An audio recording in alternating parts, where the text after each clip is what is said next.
Hello guys, hope करता हूँ आप सभी लोग और आपके अपने अच्छे होंगे। ये मेरा यूट्यूब का पहला वीडियो है। पिछले कुछ दिनों में मैं इंडियन हिस्ट्री पढ़ रहा था, साथ ही कुछ न्यूज़ डिबेट्स जो होती हैं हमारे अलग अलग न्यूज़ चैनल्स पर, वो भी सुन रहा था। जैसा कि आप सब लोग जानते हैं सोशल मीडिया के ज़रिए कि इस देश में क्या माहौल चल रहा है। अभी बीते कुछ हफ्तों के शुक्रवार, जिसे हम जुम्मे के नाम से भी जानते हैं, के दिन मस्जिदों और ईदगाहों से निकलने के बाद जिस तरह का ड्रामा हुआ है, जिस तरह का वायलेंट प्रदर्शन किया गया है, वो किसी छिपा तो है नहीं। अब इस सब के चलते हो क्या रहा है कि मस्जिदों के आसपास से भी लोग गुजरने से डर रहे हैं। क्यों? क्योंकि कहीं कोई दंगा या कोई अनहोनी ना हो जाए। और इस सब के एवज में इस्लाम के जो ठेकेदार हैं या जो सो कॉल्ड मौलवी हैं, वो क्या कहते हैं, या सो कॉल्ड जो मुस्लिम लीडर्स हैं, उनसे सुनने को क्या मिलता है कि मुस्लिम पक्ष डरा हुआ है। क्यों डरा हुआ है समझ में नहीं आता है। और एक चीज़ जो समझ में नहीं आती है कि जो पक्ष डरा हुआ है वो इस प्रकार के काम कैसे कर सकता है, और वो कौन से मौलवी या कौन से लोग हैं जिनके पीछे ये लोग चल के अपनी नमाज अदा करने के बाद सीधा रोडों पर पत्थर लेके निकल पड़ते हैं, इंसानियत उतार के रोडों पर हैवानियत की नुमाइश करने निकल पड़ते हैं। ये डरा हुआ पक्ष है क्या? डरा हुआ पक्ष ये कह सकता है कि मुझे सर पर कफन बांधे 20,000 लोग दे दो, मैं ये कर दूंगा, मैं वो कर दूंगा? क्या डरा हुआ पक्ष कश्मीर में हो रहे जेनोसाइड या टारगेट किलिंग्स कर सकता है? मुझे तो नहीं लगता है ऐसा। जब ये ऐसे भड़काऊ और प्रोवोकिंग बयान देने वालों पर या ऐसे वायलेंट प्रदर्शन करने वालों पर सरकार की तरफ से कोई लीगल एक्शन लिया जाता है, तो देश में हर न्यूज़ चैनल पर अलग ही डिबेट का माहौल शुरू हो जाता है, जिसमें सो कॉल्ड मौलवी बढ़ चढ़ के हिस्सा लेने पहुंच जाते हैं। और जब उसी डिबेट में इनसे पूछा जाता है कि क्या आप ऐसे असामाजिक लोगों के साथ हैं, क्या आप इनका समर्थन करते हैं या नहीं, या आपके हिसाब से ऐसे लोगों को क्या सज़ा देनी चाहिए, तो ये लोग काफ़ी डिप्लोमेटिक जवाब देते हुए क्या कहते हैं कि केस कोर्ट में है, कोर्ट जो कहेगा हमें मंजूर है। और इंडिया में कोर्ट केसेस कितने लंबे चलते हैं ये सब लोग जानते हैं, किससे छिपा हुआ नहीं है ये तो। अब ऐसे मामलों में इस पक्ष को कोर्ट का फैसला मंजूर है, पर अब यही कोर्ट किसी मंदिर या मस्जिद जैसे ज्ञानवापी पर अपना फैसला दे, या किसी कानून पर अपना फैसला दे जैसे कि CAA, NRC या 3 तलाक, जो कि इनके हिसाब से गलत है, वो इन्हें मंजूर नहीं है।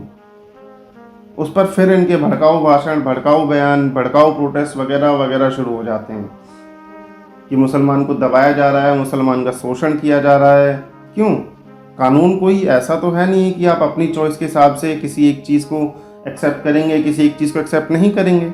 और इस सब में सबसे ज़्यादा जो रोल प्ले करते हैं वो ये मौलवी और ये मदरसे। सरकार कुछ एक कानून, कुछ व्यवस्थाएं लेके आती है ताकि समाज का, लोगों का भला हो सके। जो हमारा गरीब तबका है, जो असहाय तबका है, जिनके पास में कोई रिसोर्सेज नहीं है, उनके लिए कुछ एक योजनाएं बनाई जाती हैं, कुछ कानून लाए जाते हैं कि ये उस चीज से निकल सकें। और ये लोग क्या करते हैं कि अपना धंधा चलाने के लिए, अपना पॉलिटिकल रोटी सेकने के लिए लोगों को मैनिपुलेट करते हैं, लोगों को भड़काते हैं उन चीजों के खिलाफ। ऐसा नहीं कि आम आदमी के पास में दिमाग नहीं है, अपनी समझ नहीं है, कोई भी नई चीज आती है वो उसको अपने हिसाब से समझता है, उसकी अच्छाइयाँ, उसकी बुराइयाँ, उसके प्रोज कॉन्स, हर चीज को समझता है। पर ये लोग उनको इस तरह से मैनिपुलेट करते हैं कि नहीं, अच्छाइयाँ कुछ नहीं है इसमें सिर्फ बुराइयां हैं, इसमें सिर्फ हमारे लोगों को दबाया जा रहा है, हमारे लोगों का शोषण हो रहा है। शोषण किसे कहते हैं पता भी है।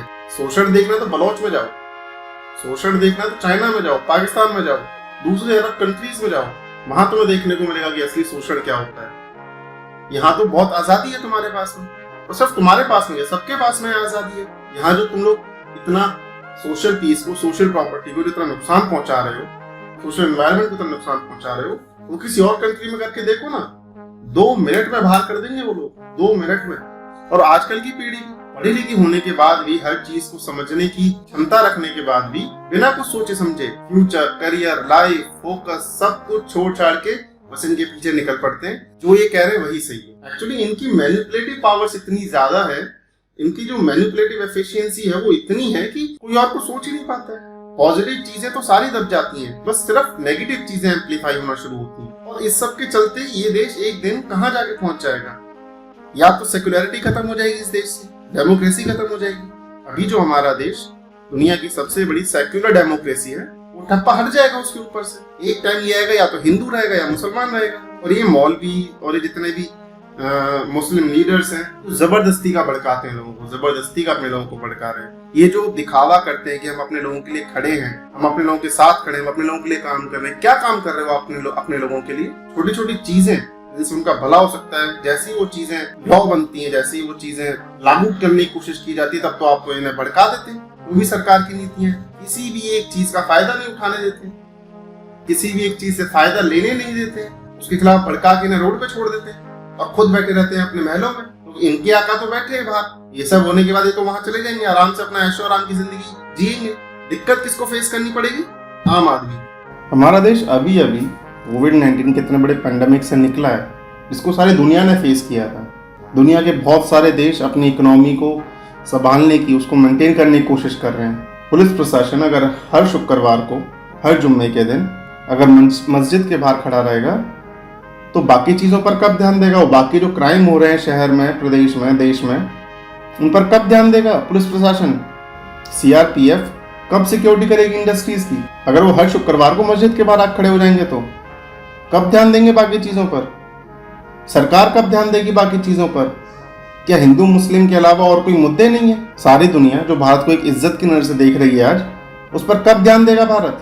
अरे हिंदू मुस्लिम के चक्कर में पड़ा रहेगा तो आप तो भड़का के चले जाते हैं, और ये लोग भड़क भी जाते हैं, और भड़कने के बाद में रोड पे आ जाते हैं पत्थर ले लेके। अगर रोड पर पत्थर लेके निकलोगे तो डरना पड़ेगा। फिर अगर शांति से रहोगे तो डरने की कोई जरूरत ही नहीं है। और समुदाय नहीं रहते हैं क्या भारत में? जैन रहते हैं, बुद्धिस्ट रहते हैं, क्रिश्चियंस रहते हैं, वो तो नहीं कहते कि हम डरे हुए हैं। सिर्फ मुस्लिम समुदाय कहता है कि हम डरे हुए हैं। अगर आप रोड पर पत्थर लेकर निकलोगे, रोड पर हथियार लेकर निकलोगे, तो आपको डरना पड़ेगा, क्योंकि भारत चलता है कानून से, संविधान से। पत्थर और बंदूकों से नहीं चलता है भारत। पाकिस्तान नहीं है ये। शरिया कानून को अगर मानना है तो आप पाकिस्तान जाओ ना, आप दूसरे अरब कंट्रीज में जाओ जहां पर शरिया कानून चलता है। आप एक तरफ कहते हो कि हम भारत के निवासी हैं, दूसरी तरफ कहते हो कि हम शरिया कानून मानेंगे। तो भारत का अपना एक कानून है जिसे आपको मानना पड़ेगा, चाहते हुए ना चाहते हुए मानना पड़ेगा, क्योंकि भारत का हर सिटीजन उस कानून के हिसाब से ही चलेगा, किसी शरिया कानून के हिसाब से नहीं चलेगा। अभी कुछ दिन पहले ये हिजाब पे दंगा हुआ था, हिजाब का नया ड्रामा शुरू हो गया था। अरे हिजाब पहनना है तो अरब कंट्रीज में जाओ, वहां आराम से हिजाब पहनो। पाकिस्तान जाओ, वहां हिजाब पहनो, वहां कोई रोक टोक नहीं है। पहन के बैठो, स्कूलों में, कॉलेजों में बैठो पहन के, कौन रोक रहा है वहां पे? पर भारत में रहना है तो भारत के कानून के हिसाब से रहना पड़ेगा, और अगर कानून से नहीं रहेंगे तो डरना पड़ेगा आपको, और किसी समुदाय से नहीं, कानून से डरना पड़ेगा आपको। ये कोविड-19 के बाद से भारत अपनी इकोनॉमी को संभाले, भारत अपने दूसरे मुद्दों को संभाले, या आपके जो ये बयान आ रहे हैं या आप इनको संभाले? मतलब हम ही विक्टिम है और हम ही बादशाह हैं। चलिए मैं आपके साथ में कुछ फैक्ट शेयर करता हूँ। सो कॉल्ड डरे हुए पक्ष की एक किताब है, सूरत तौबा, जिसके पेज नंबर 120 पर 9.120 पर लिखा हुआ है कि आप नॉन मुस्लिम को जितनी तकलीफ देंगे, खुदा आपके से में उतना ही सवाब लिख देंगे। क्या ये उस चीज को फॉलो कर रहे हैं? क्या ये इस्लाम है? मुझे तो नहीं लगता है इस्लाम है। अगर ये इस्लाम होता और अगर ये तकलीफ ही देनी है तो सीधा सीधा बोल दो ना, आपको अपना अलग ही कोई एजेंडा फैलाना है। जिस ज्ञानवापी मस्जिद की हम बात कर रहे हैं, औरंगजेब ने बनवाई, जब इनसे डिबेट में पूछा जाता है कि आप औरंगजेब को सही मानते हैं, आप वंशज हैं औरंगजेब के, तो लोग कहते हैं हम तो, हमें हमारा कोई मतलब नहीं है औरंगजेब से, हमारा कोई मतलब नहीं है किसी भी मुगल से।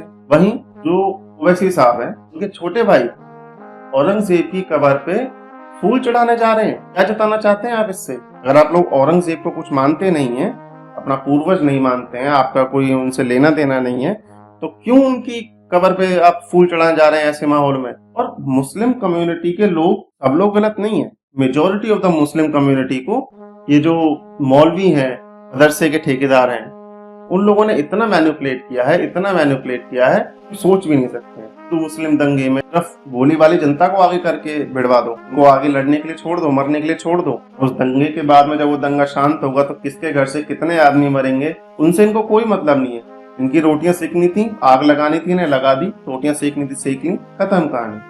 अब नई आग लगाने चलते हैं किसी और नए मुद्दे पर। और ये जो कहते हैं कि हम डरे हुए हैं, इतनी आजादी भारत में मिल रही है, उतनी आजादी मुझे नहीं लगता है कहीं और किसी देश में मिल रही होगी।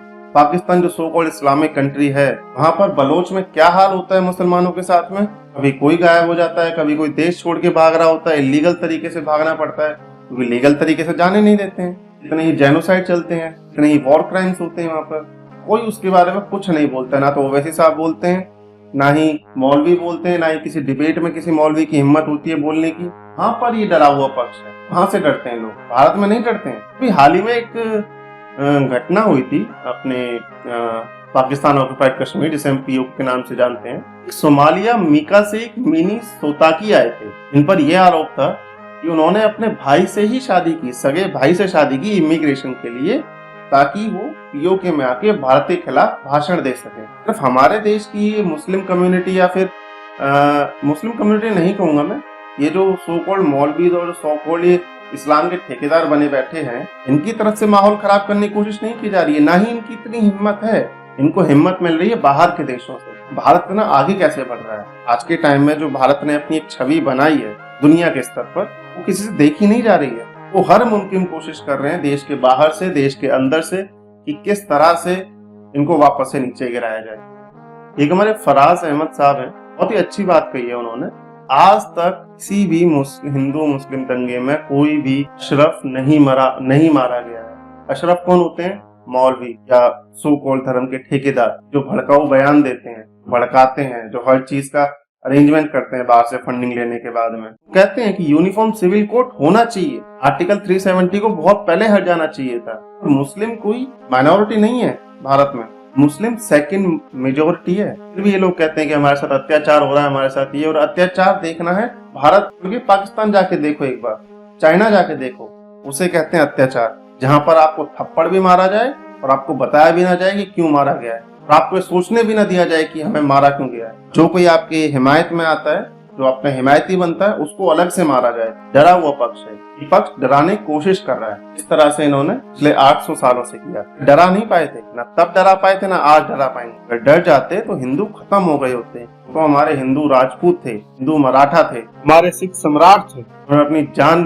पाकर भी देश में हिंदुओं पर कोई आंच नहीं आने दी। कुछ लोगों ने वीरता का प्रमाण दिया, तो कुछ लोगों ने डिप्लोमेसी का प्रमाण दिया। लास्ट में मैं बस यही कहना चाहूंगा, जिन लोगों को यहाँ पर रहने में डर लग रहा है, वो एक बार एलओसी के पास ले जाके उसे बोल दिया जाए, अब जाओ पाकिस्तान, बिना किसी पेपर, बिना किसी आइडेंटिटी के, जय पाकिस्तान, पाकिस्तान जिंदाबाद के नारे लगाओ, रहो इस्लामाबाद में। रह के तो देखो थोड़े दिन, एक महीने में वहां से, एक महीना तो बहुत ज्यादा टाइम कह रहा हूँ मैं, 15 दिन में वहां से भाग के वापस आ जाएंगे कि नहीं जी, भारत बहुत अच्छा देश है। अपने हर एक काली मंशा को संविधान की आड़ में मत छुपाओ, संविधान में नए नए लूप होल्स मत निकालो।